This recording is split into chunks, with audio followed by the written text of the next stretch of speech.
All right. Hello. Welcome, everyone, to Star Wars from the Bacta Tank. I am Michael, your host and lifeguard.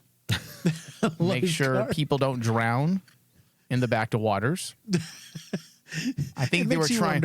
I think Lucas was trying to kill Luke long before Rian Johnson actually did. I really do think, yeah. I mean, Lucas wanted to torture Mark Hamill, unfortunately. Do you know why that scene was added? Do you guys remember that? Star Wars history? Oh, because of his accident. Because of the accident. Mm-hmm. Yeah, the car accident. Apparently, he looked so different after his horrific car accident that they had to add a scene to justify how different he would look. How different he looked.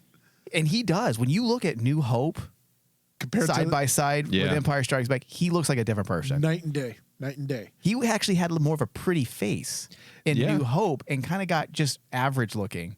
In Empire. And it was because of like the plastic surgery. Well, and that was a major reason why he went into voice acting, because it was a big self-esteem blow. Yeah, it was a traumatic event for him. That's why he cites that basically that's why he went into voice acting. Do you think anybody ever has an accident and comes out looking better? Because that'd be great for me. That'd be fantastic. I'm like can I like drive drunk one night and slam into a wall and look better?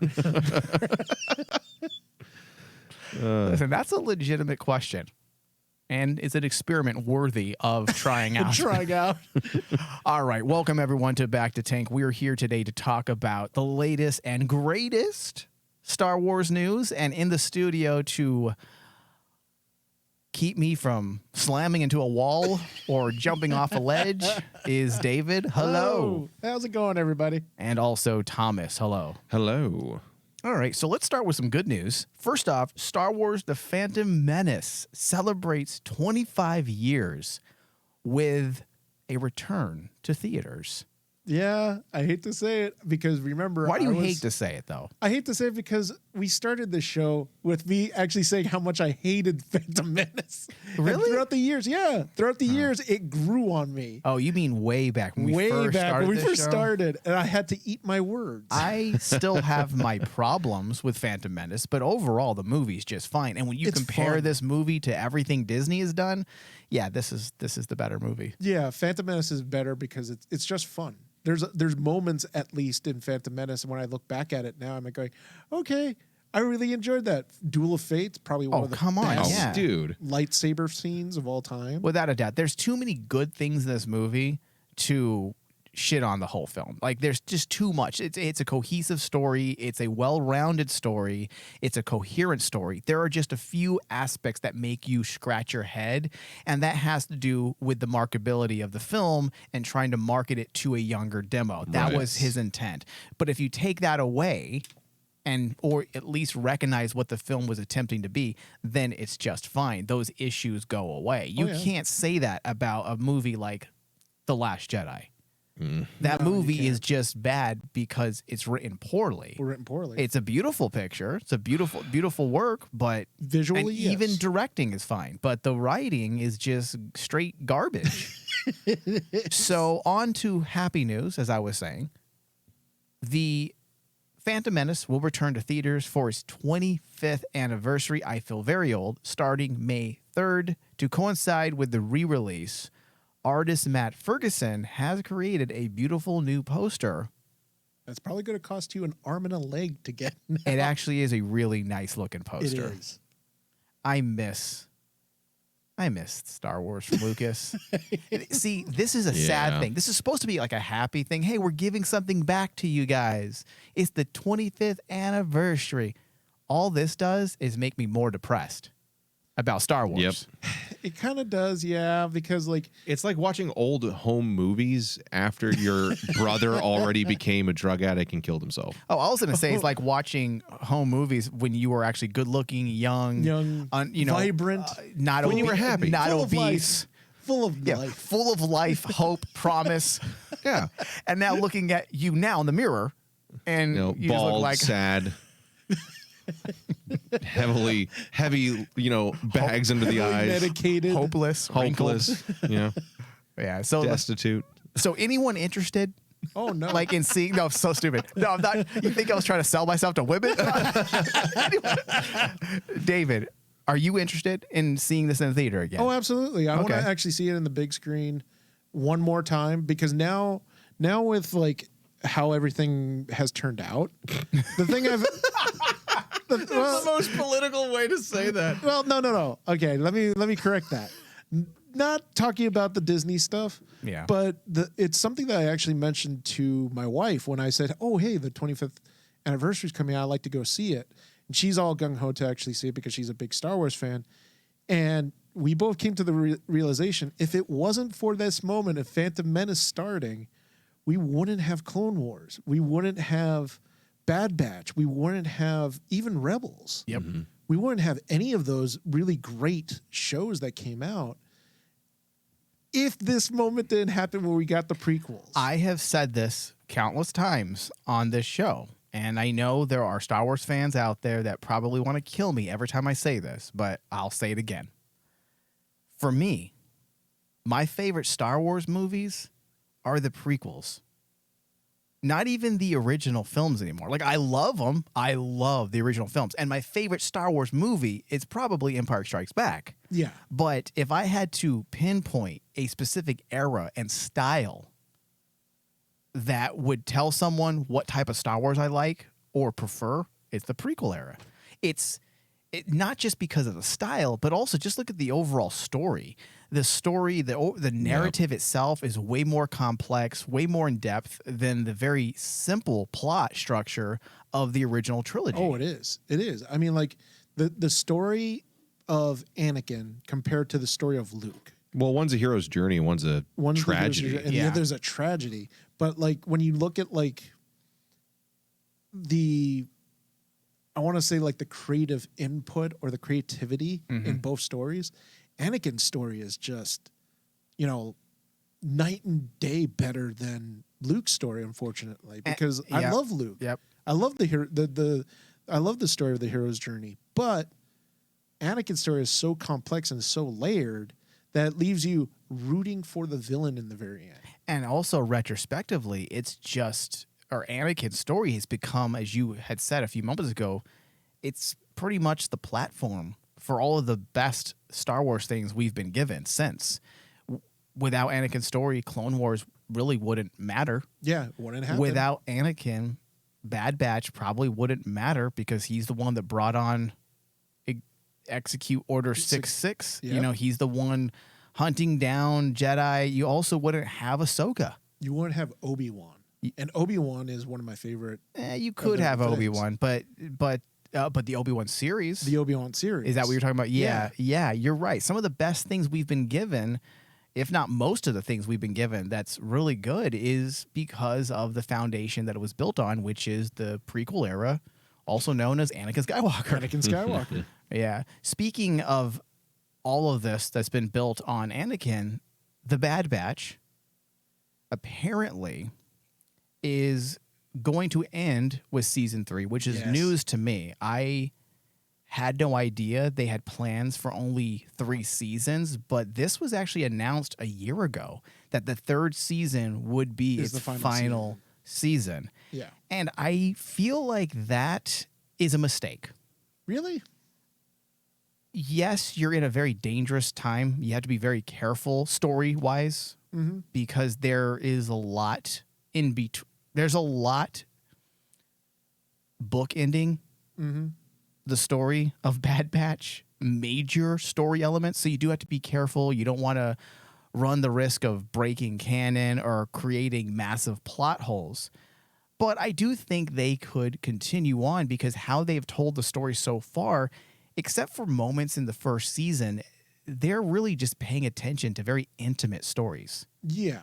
But also the overall story is about essentially this family surviving, the war.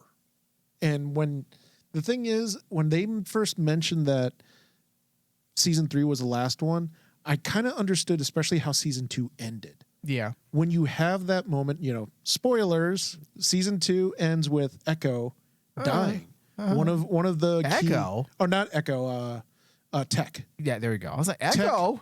Tech ends up dying. Yeah. And the way he dies too is like so sad, and it's so traumatizing for everybody.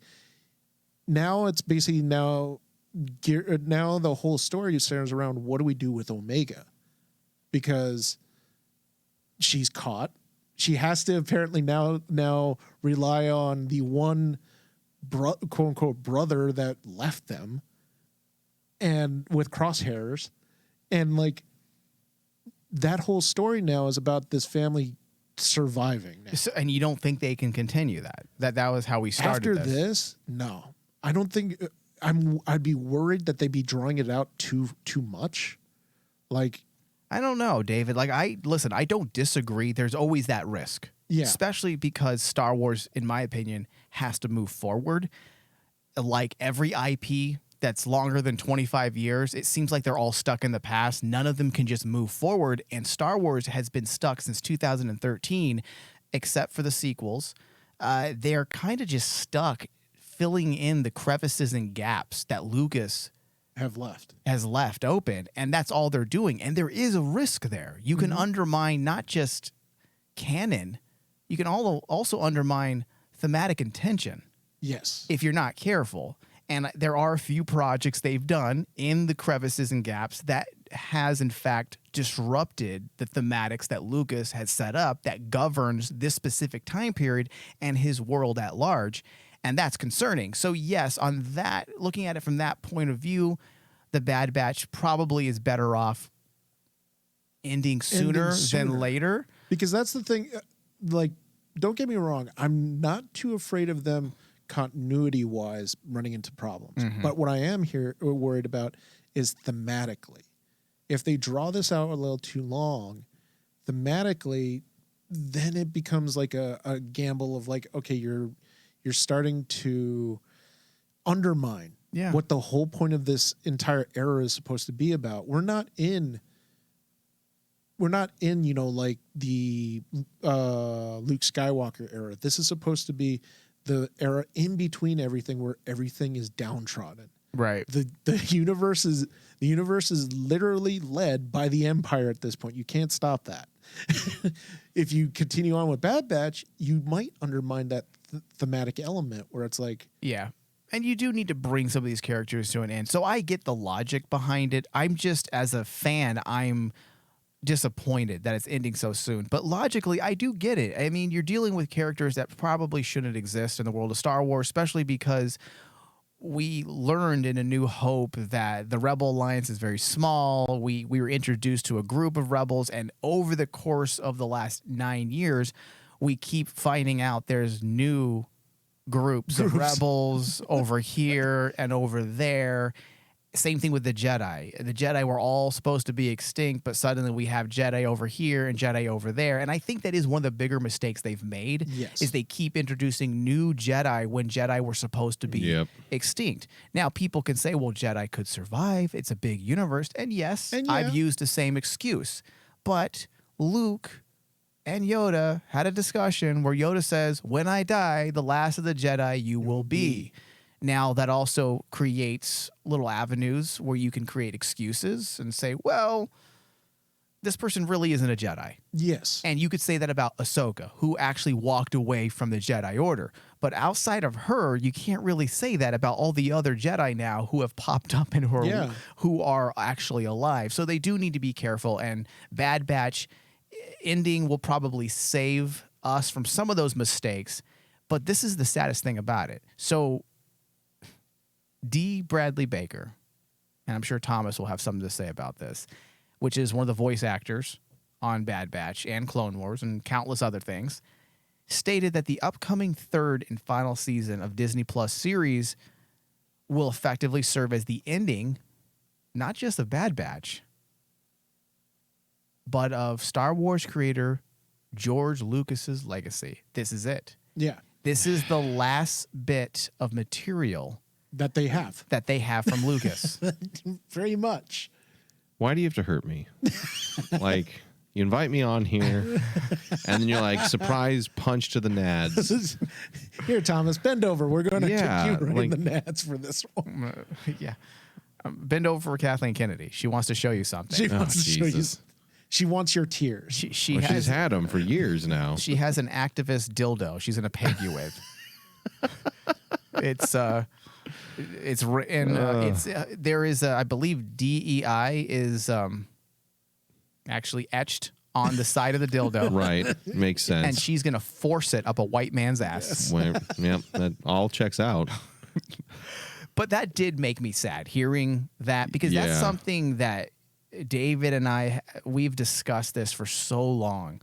What's going to happen when they get to the point where they are out of George Lucas ideas, things that he had passed on to Filoni, ideas that were just kind of floating in the ether, script notes, all that stuff, as far as I remember now, based on numerous reports, all of that stuff, scripts, outlines, pitches, have all been put in a safe. Yep.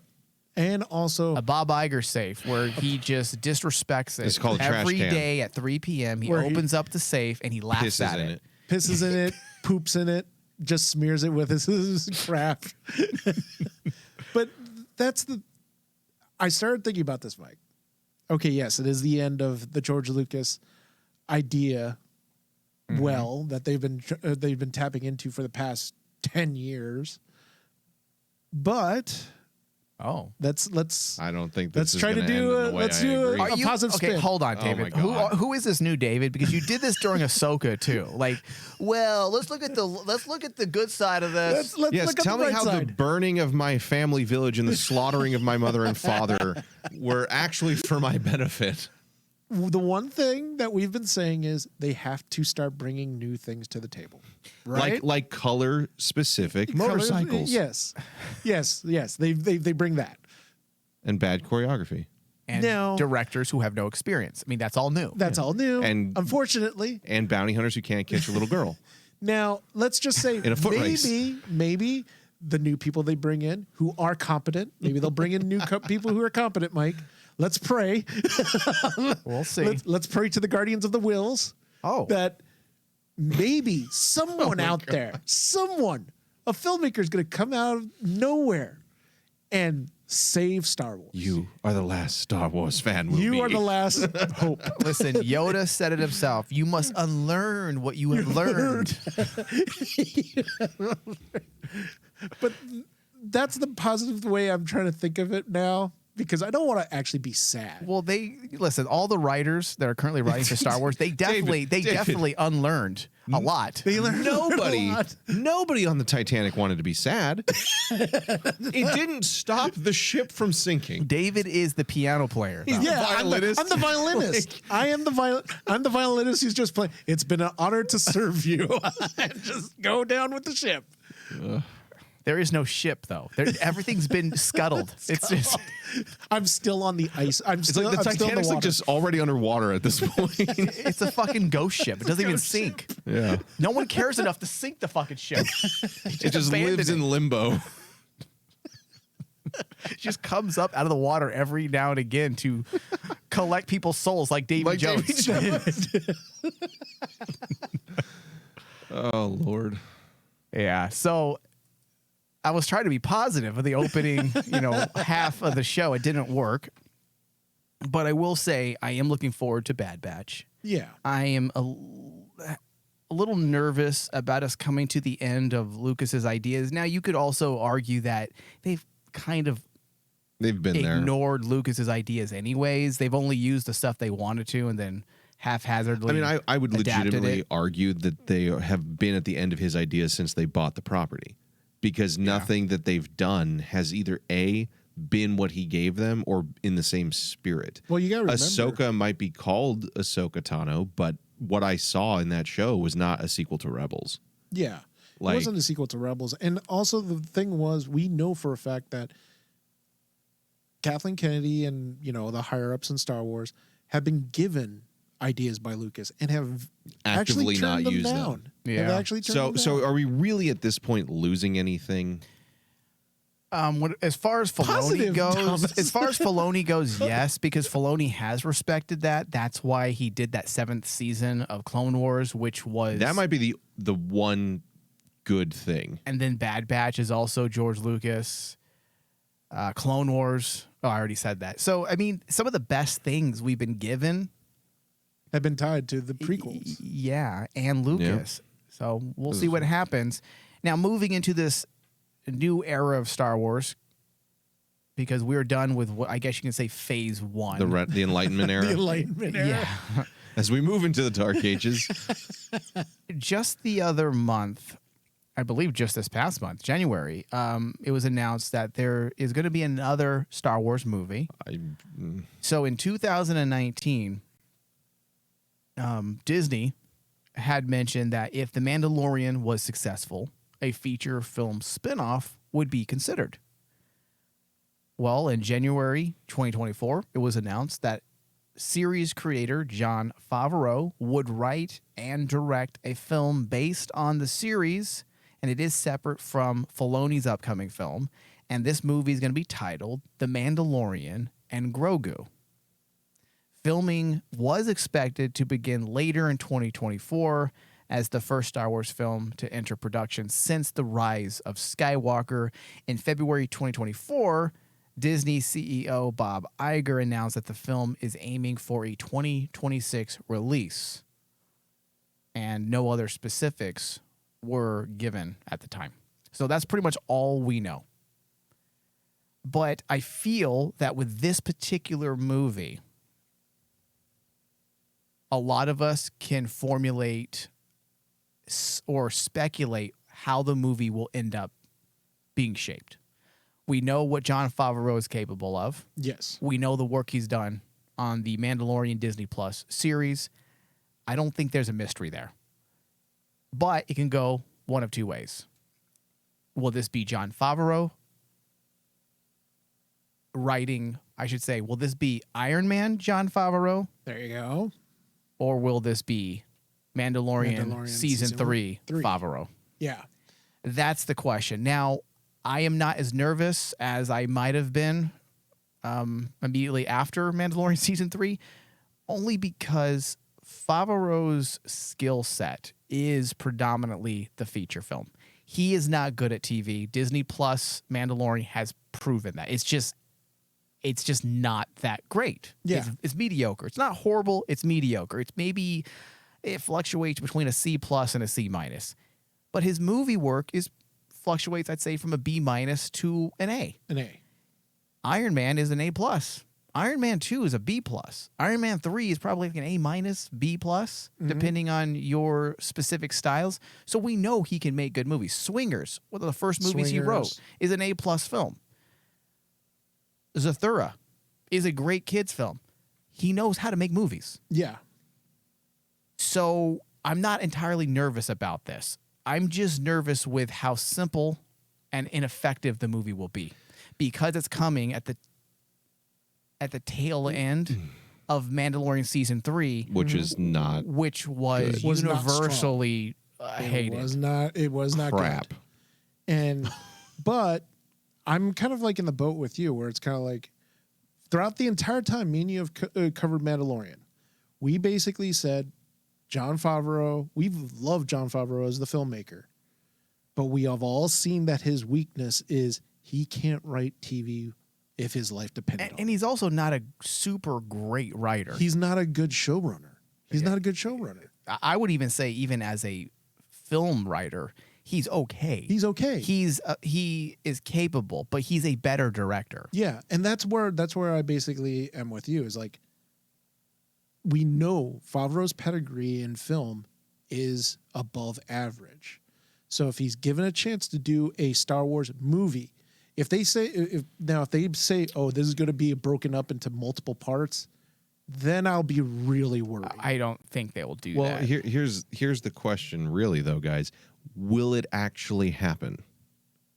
Because legitimately, how many projects have been announced? That's the right when an earnings call is about to happen, so to drum up that excitement, to then go completely ignored, The Way of the Dodo, or straight out canceled. Rian Johnson's trilogy, Taika Waititi's trilogy. Oh, that's still happening. Dave and the Benioff Game of Thrones fuck-up trilogy. Kevin Feige's film died in November. The Rogue Squadron with Patty Jenkins, is she even still making movies? No. Nope. The Rangers of the New Republic with after Gina Carano, that's dead too. That's dead too. Maybe The Acolyte. Maybe. You have the J.D. Dillard had a film that he's announced he's no longer working on. Sean Levy was talked about doing a film. There's a lot that they have thrown out there, and not dick has happened since 2019. There are 4 films that are official. That is The Mandalorian and Grogu. Yeah. For now. The untitled Rey standalone movie. Movies. We're talking about movies, right? Yes. Okay. The untitled Dave Filoni film, which I still believe is going to be a Disney Plus film. I do not think that's going to be a theatrical release. Unless you guys have heard otherwise. No. Just knowing what it's about. Be a Disney release. The fact that he's tasked to bring closure to the Mandalorian and Ahsoka Disney Plus era. That's the pitch for the movie. It's supposed to bring together all of those shows. Well, and here's another question. You can't really make a movie for the mainstream that is geared around closing out stories that were started in multiple shows. What else tried that? The Marvels. How did that work out? Doctor Strange. WandaVision you had to see from Multiverse of Madness. Yeah. The Marvels you needed to see what? Ms. Marvel, WandaVision, and possibly Secret Invasion. Yep. For all and 7 people went to the theater to see that movie. Yeah. Like that's not what I don't get about that is not a setup for success. And I don't understand how veteran producers, whether it's Kathleen Kennedy or anybody behind the wheel, is sitting here looking at this ramshackle Parkinson's drawn sketch of an idea of a schedule and saying, yep, signed, sealed, and delivered. And that, like, I am the cynic of this group. I understand that. That's why I'm rarely on this show. But it's like you can only cry wolf so many times before I'm just not going to come out anymore and help you. I think your argument's valid for the Rey movie, for the Dave Filoni movie, and the James Mangold film. Those are the other 3 that have been official. Was it Dawn of something? The Mandalorian and Grogu film has a set fan base, as well as it could rely on the Star Wars fan base at large, and it's Jon Favreau's name. He's the most experienced director outside of Mangold. In fact, he's probably more experienced than James Mangold at this point. I think there's more going for that movie. Yeah. The other 3, though... It has more momentum or inertia. Yes. But the other 3 just... But going back to what Thomas said, Thomas, you said that you felt like they were essentially making this... They announced these movies because of... An earnings call. Yeah, earnings call.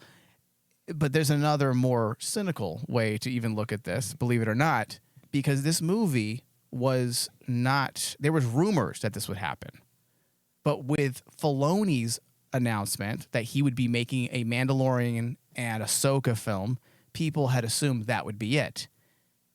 But after the backlash of the Rey film, because of the director that's attached to helm this film, it seems like the announcement of the Mandalorian and Grogu is a quick patch job. Was simply a way to fix things. Oh yeah, it's a PR maneuver. It was a PR move. And that's why I'm just like depressed about it, because you're not creating things that you want to create that have merit that should fit in the legacy of Star Wars.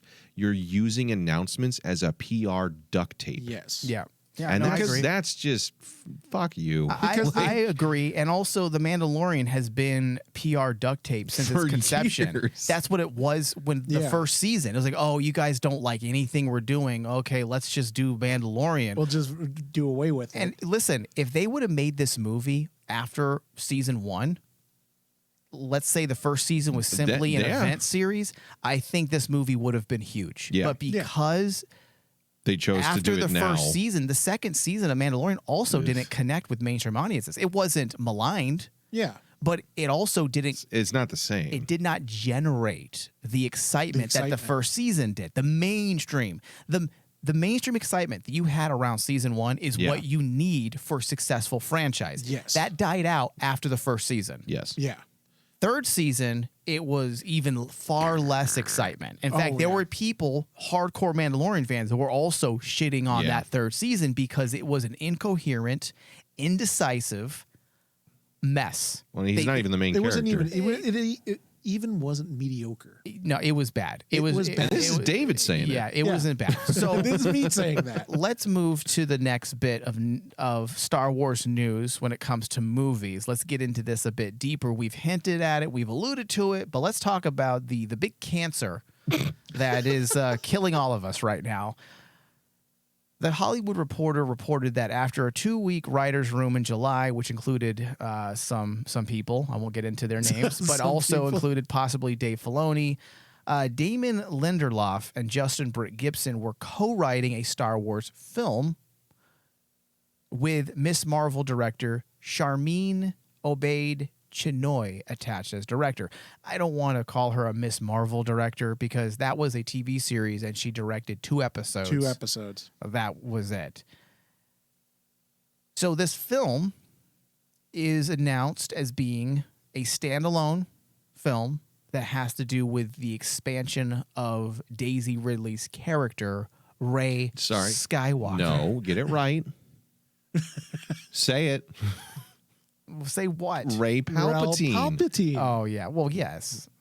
Yeah. Rey Palpatine. I will not call her a Skywalker. Rey Palpatine. There we go. However, in March 2023, it was reported that Lindelof and Britt Gibson had left the project in mid-February. Shock. Of course. And then they brought on Steve Knight, who's a very good writer. Yes. And already, he was on board before Chinoy, the director.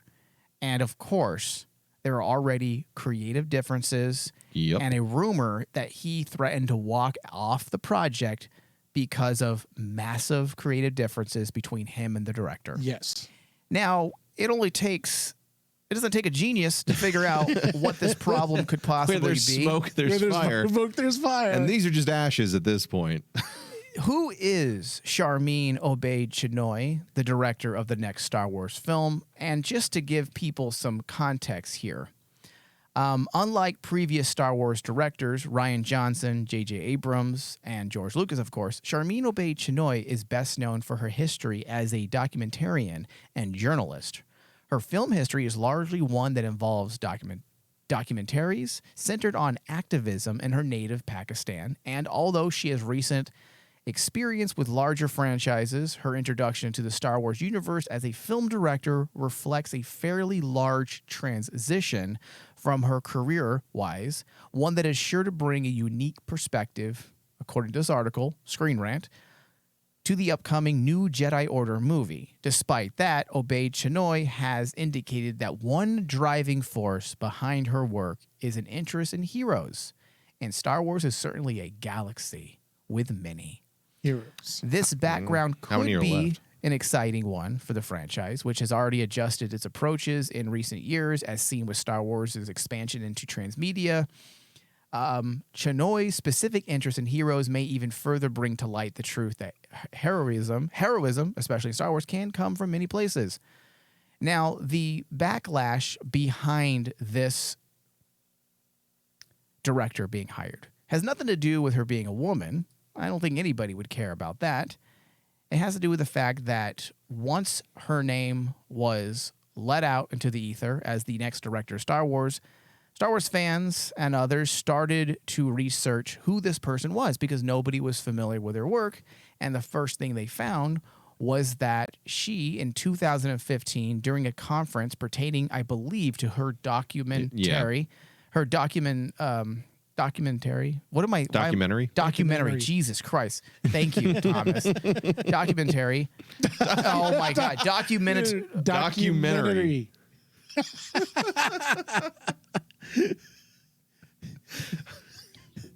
You see what happens when he actually has to deal with Star Wars? It fries his brain. No, I'm just getting words mixed up because of their choice vocabulary with documentarian, which I've never liked that name. Documentarian? Yeah. Oh, yeah. Yeah. So documentary.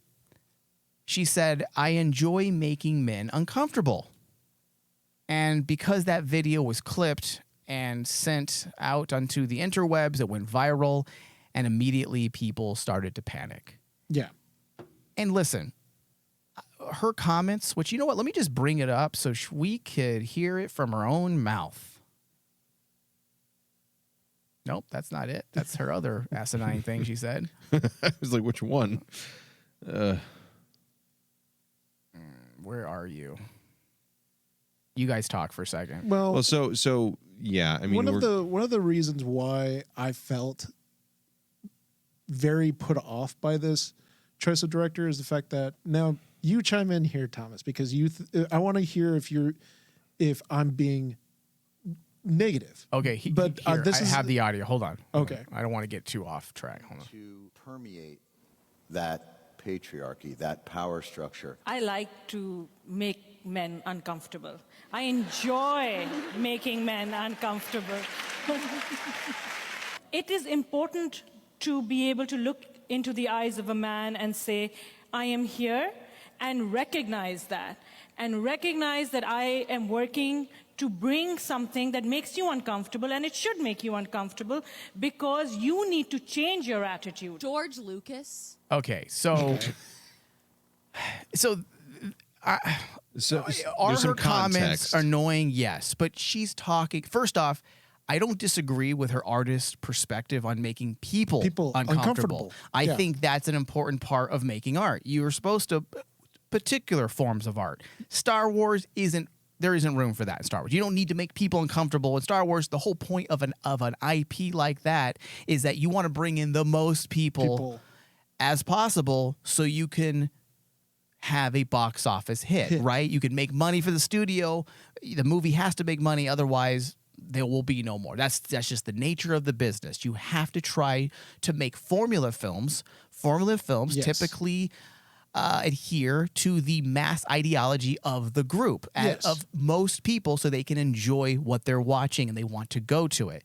So her comment about making men uncomfortable, I get it, especially when you understand the context of that specific discussion she's having. She actually makes documentaries about honor killings and acid being thrown in women's faces. So if she's talking about making those types of men allegedly, I can't confirm this myself, which is why I say allegedly, but allegedly it is, she's referring to the honor killing documentary and challenging the men of the Pakistani culture to look differently at how they carry themselves and what they believe in and what they do. So the context is important on that. Correct. We don't want to unfairly attribute that to like immediately after Star Wars interview. But that kind of leads into the question I was going to ask you, Thomas. Is like, now I'm the only reason why I am disappointed in this choice of director isn't about her political beliefs. It's not even about that statement, because just like what you alluded to, Mike, I understand what she's saying. She's talking as an artist. That's what art's supposed to do. You're supposed to make your audience feel something or react to your art. Okay. But just like what you mentioned earlier, the problem that I've always had with Star Wars, whether it's Kathleen Kennedy, it probably is. It is. Or their choice of filmmakers. For some strange reason, none of the filmmakers they chose understand that core concept, that they're here not to make an artistic piece. They're here to make a big budget blockbuster. And they're also, Star Wars isn't here to be their mouthpiece for their own personal ideology and their problems that they want to air out to the whole world. And when I look at her filmography, I'm like, I see she has some directorial. Here, David. Directorial. This will voice what you're trying to say. Here we go. I think at the heart of everything, I am a storyteller and an activist. And my body of work over the last 20 years has been guided by my activism. And every single piece of work that I've ever created has a piece of activism in it. It could be very overt or it could be covert, but it is there. And I think that as a storyteller, I'm not sure if all of you know this, but I'm not a trained filmmaker. So I never went to film school. I went to Smith College and did my undergraduate and studied economics and political science like a good Pakistani girl. And then I did my graduate studies, but also in international politics. And so, that's what I mean. Yes. Is like, if you want a good Star Wars film, you must get the personnel that will give you a good Star Wars film. I don't need an activist. Hasn't this been the problem? This has been the David? problem. This has been the problem since day forever. one. Do you remember Gareth Edwards for Rogue One wasn't the greatest pick. In fact, he was such a poor pick because he had no experience. Yes, Godzilla, but Godzilla is he is just a totally broke out different into the scene. That was it. He was brand new. Brand new. Godzilla was his first and only major film he made, and he steps on the set for Star Wars and it falls apart. Yes. So much so that they had to hire new people. In fact, the person who really made the movie is the gentleman that's now running Andor. He's the one who put together that movie, the finished product, and did massive reshoots. Yeah. So they made a problem with that director. Then they made they made a bad choice with Chris Miller and Phil Lord for Solo, who thought they were making a comedy film. Yes. Didn't understand that they were fired after 90% of the movie was shot. Yeah. They bring on Ron Howard, which I thought was a decent choice, but the damage classic filmmaker was already done. They bring J.J. Abrams on, which I thought was a decent choice for the initial Force Awakens. Then you bring on Rian Johnson, who only really did small films, small indie films. He did indie films and then did a few small non-indie, I guess you can call it small studio pictures. Yeah. But they were nothing like The Last Jedi. Yeah. They continually pick the wrong people. I don't understand why. And it's like basically because Kathleen Kennedy, we could just be simple about this and say Kathleen Kennedy just doesn't have a clue or is as to what she's doing. She doesn't know what she's looking for because, like, remember the one joke that me and you were talking about, Mike, was like she was awestruck because Gareth Edwards decided to use a camera on his shoulder. Yeah, and I'm like going, this is the person that's picking our personnel. Yeah, it's a whole thing. Well, because it is so innovative that he would take the camera and put it on his shoulder and use that to shoot. And I was like going, wait a minute. This is the same person that's picking our personnel. And it's like, has nothing to do with her, with the current director's political beliefs. My issue is the fact that she is not experienced, nor does she have the acumen to actually do this film. Now, people keep trying to figure out why they made this decision, because regardless of the reasons behind the backlash, misogyny, sexism, racism, misguided individuals who don't know the full context, there is a backlash, period. Yeah. And they should have known that there would be a backlash, because when you hire someone, just like you do when you hire directors now and you go through 25 years of Twitter tweets to make sure that this person fits your little box of yeses, you should do the same thing with a woman like this. You should know that Star Wars fans are going to Google the name. And it may not be fair. But it's the reality of the world we live in, and the fact that the Star Wars fans are burnt out. They're going to be ready for anything. And the fact that you announce a Rey movie, which is already a little divisive. Yes. Then you attach a director. Forget her politics for a second. Like you said, David. Yeah. She has zero experience, and you're handing her a multi-billion-dollar franchise. She's not trained in filmmaking either, which you don't necessarily need to be to make something quality. But between the not trained, no major studio budget picture experience, not a Star Wars fan, I can guarantee you she's not a Star Wars fan. Not really. Everyone will say they are when a PR camera is on them, but like, come on. But that's right. Like, imagine if your doctor's like, I've never done this before. I have kind of guessed. I've deboned a fish. So let's prep you for spinal surgery. You know what the problem is that every one of the problems, even politically, everyone needs. They have this experience. Experience is where it's at. But the thing is that you and I, Thomas, talked about this. Let me see how to. Give me a second. I lost my train of thought.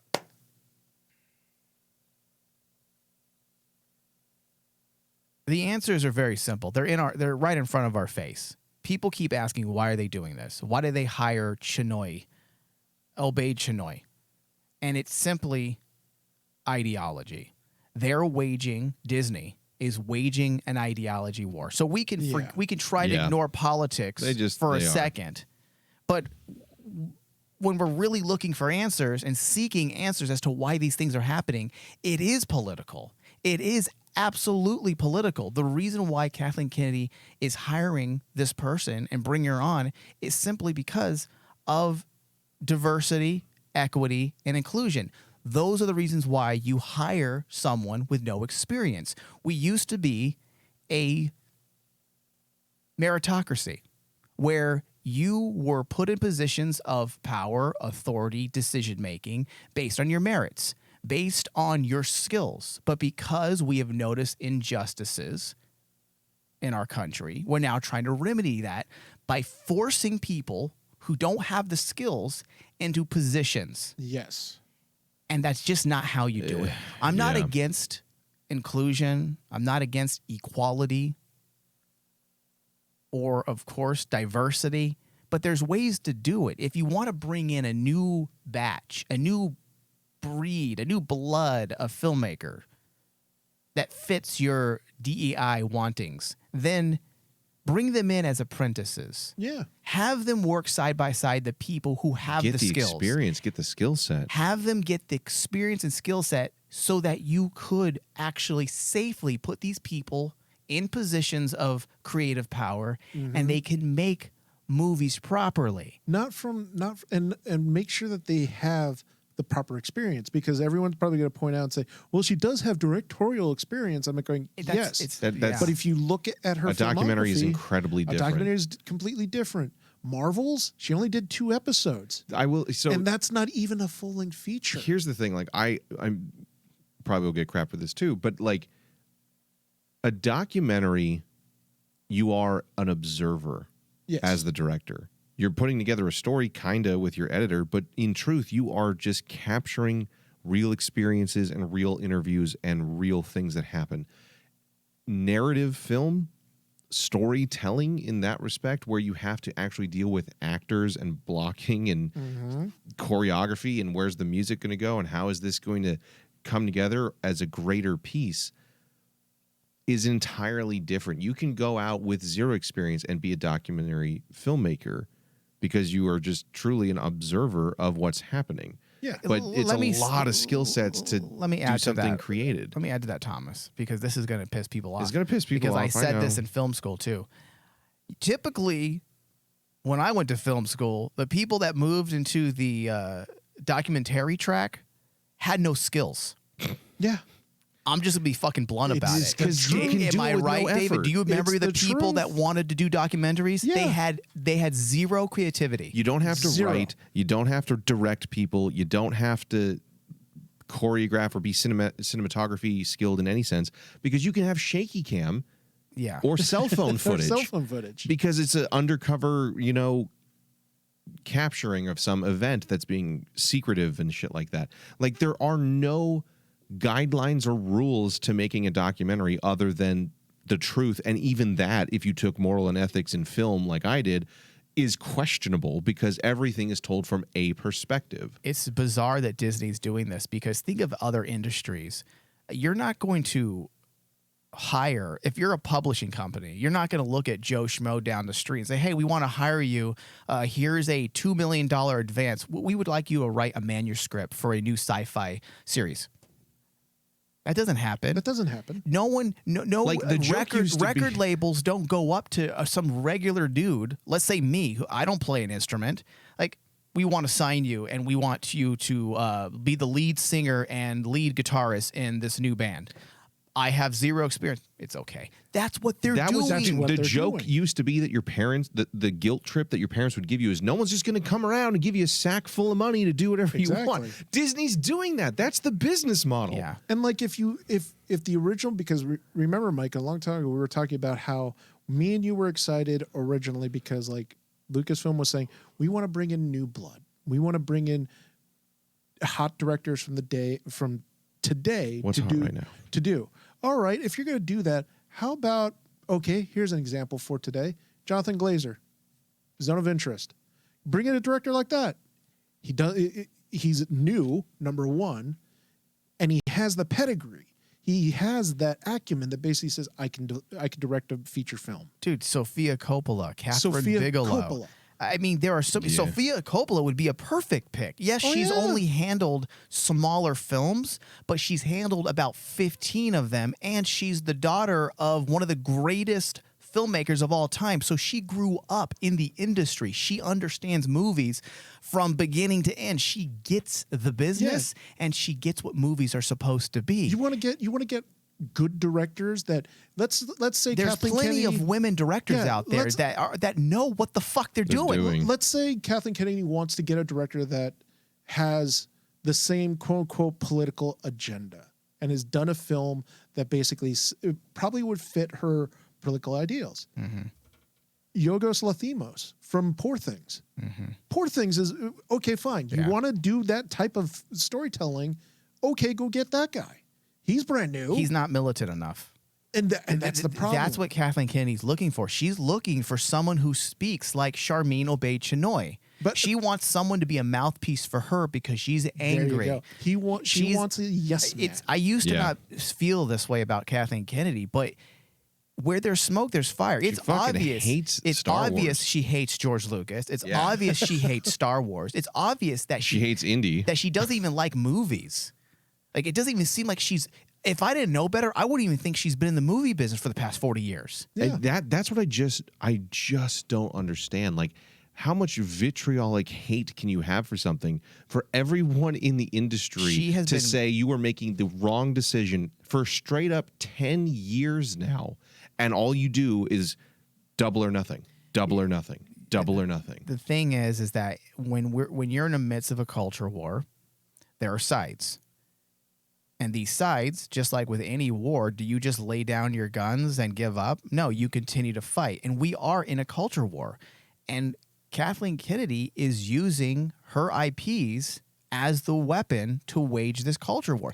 We're all caught in the crossfire. There is no other explanation. I used to run from this explanation. If you remember, Dave, I defended Kathleen Kennedy, but at this point, it is fucking obvious. When South Park makes fun of you for it. That's true. I forgot about that. True. Yeah, it's what's happening. And just to be a little more doom and gloom about it, activists have infiltrated all levels. That's been their agenda. How do you conquer? You infiltrate. One step at a time. And that's what they've done. These activists have infiltrated the investor groups. People wonder, well, Disney's got to make changes now because they lost majorly last year. In 2023, they had 4 consecutive bombs. That's the first in Disney history.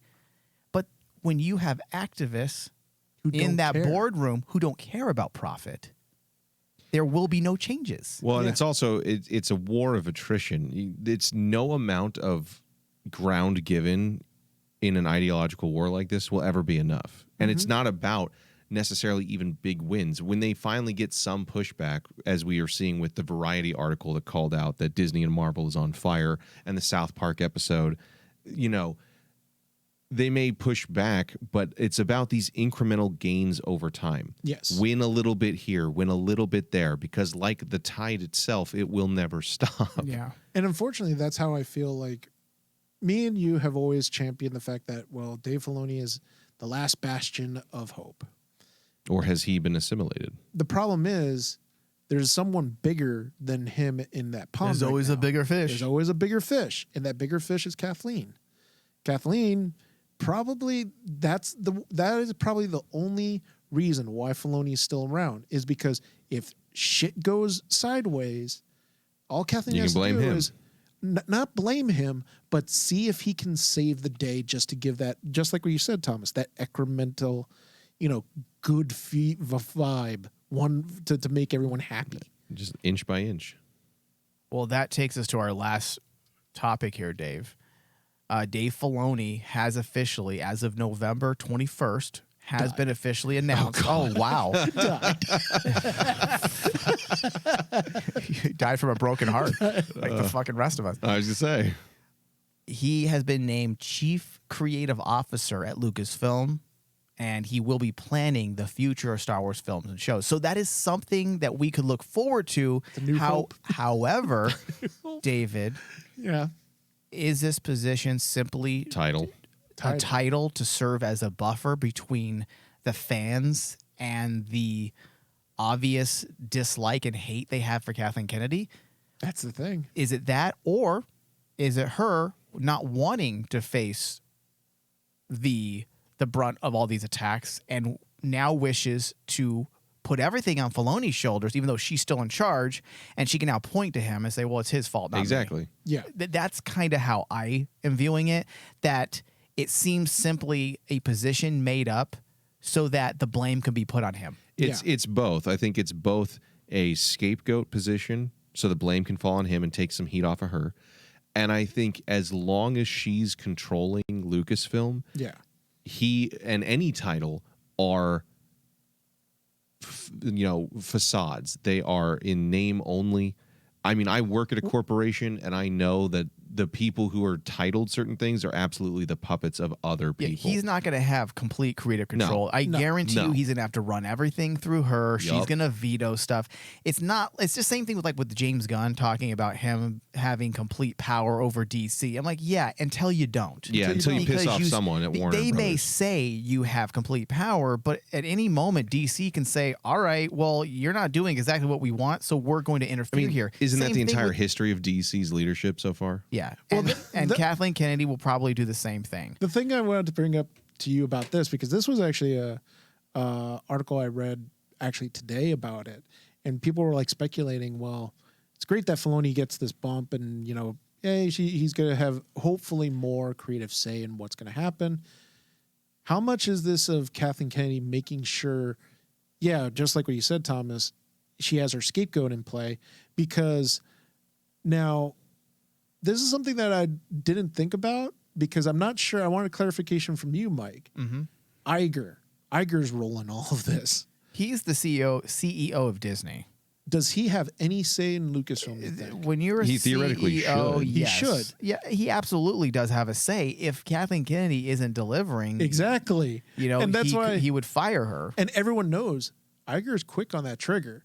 He doesn't care. Not if this quick, apparently. Well, the sad thing is, though, and maybe this isn't a sad thing, but it is when trying to prove our point here. I mean, Disney hasn't lost money on Star Wars. No, it hasn't. But it hasn't gained. That's the truth of it. I know it has gained, but what happens when you continue to put out subpar work that people don't like, eventually the money will run it will. out. Yeah. But as it is now, when you look at the Star Wars films, I mean, they made quadruple their profits. Oh, they made quadruple what they actually bought Star Wars from Lucas for after the first movie alone. In fact, I'll change. Let me change that. Wait, what? They made all their money back. Their investment that they had spent $4 billion to buy Star Wars from Lucas, they made it before the release of Force Awakens. They made it back sheerly on merchandising and marketing prior to the film. So the first movie alone got them out of the red. And since then, every movie has done pretty well, except for the obvious bombs. But when you put them all in one basket, the successful films more than makes up for the poor performing films. I feel like the deciding factor for Kathleen Kennedy's future is going to be these next couple movies. If these movies come out, she will be fired if they bomb. That's why I was like saying. That's why she put Filoni in the position he's in. That's my point. Well, that's Kevin Feige did that with what's her name, the director of of visual effects. Essentially, a lot of people feel like that was a scapegoat move. Not that she didn't have, blood on her hands. I mean, look at She-Hulk. Jesus fucking Christ. But the people at the top are going to find a fall person so that they take the guillotine to the neck, not them. But I mean, the sad fact is, though, like, you're not wrong about making his money back, but looking at the Skywalker sequel trilogy, right? Force Awakens worldwide box office gross $2 billion. I'm rounding. Yeah. Last Jedi 1.3, and then Rise of Skywalker 1.07. Mm-hmm. The sad fact is those are abysmal numbers for what should have been Star Wars. Should have been, yeah. Like, and they went down every release. And that's how it's going to continue. It's going to continue with every Star Wars film. And as these budgets balloon, you know, the budget of Force Awakens, $447 million, insane. Last Jedi, $300 million. Rise of Skywalker, $416, probably 80% of which was reshoots. Like, you have to make almost $1 billion, if not, if your budget's cresting $300 million to be profitable. Yeah. After distribution deals and cost. So if you're not pulling that with Star Wars, you know, and also, what the fuck did you do? There's another angle to look at this as well, to look at this entire scenario. Star Wars, people would argue that this was also the case with George Lucas, but I would disagree. One of the things that's keeping Star Wars alive is that it's essentially a toy company. Essentially, It had been. And it still is a Star Wars company. Now sales are down, so things are going to run dry. But the reason why they can keep boasting and pounding the chest since 2013 is because they've made so much money. Because you can look at Star Wars as no longer just simply a movie brand. It's a TV brand. It's a clothing brand. It's an entertainment brand because of the theme park they built. Yeah. So the Star Wars as a whole is profitable as of now, but they need movies and successful movies and successful shows to keep the pond filled. Just like I say about Star Trek, you need to generate those movies because that's what brings in the mainstream. It creates the mainstream excitement. It introduces new people to your franchise, and eventually the money will run out. And according to the last report, the toy sales are down. Oh yeah. First time You ever. don't think that Rose Tico toy's selling? Oh, I bought one just to shit on it.